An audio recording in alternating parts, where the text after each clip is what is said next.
specialize in business software as well. And we had this conversation, and he said one thing for the next generation: get used to using AI, or someone else will take your place who knows how to use AI. Absolutely. So to your point, like how to prompt it, how to utilize what it can actually offer, it is critical. So then it can bring the information that you are exactly asking. So nowadays that is the challenge: how to prompt it. It really is, and there's a mass of companies trying to market themselves as AI tools for graphics, for movies, for all this content, all this stuff we're trying to do. There's thousands of companies that want you to sign up with them and spend, $20, whatever the charge is per month to use their tool. Most of the AI tools are not very good. Most of the stuff that I deal with, I end up being disappointed because it's not, there's too much pre-built filtering into, there's too much. I find a lot of it is, it's AI content all looks the same, kind of. And they're all working Yes, on the average person. The problem is that's true.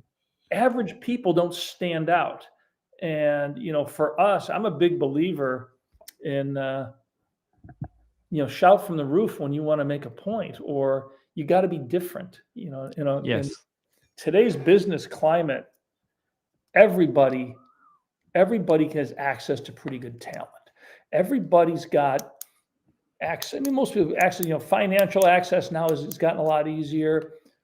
Where I see the difference in success and failure now is harnessing creativity. And that's what we try to do. That's my goal with Secure.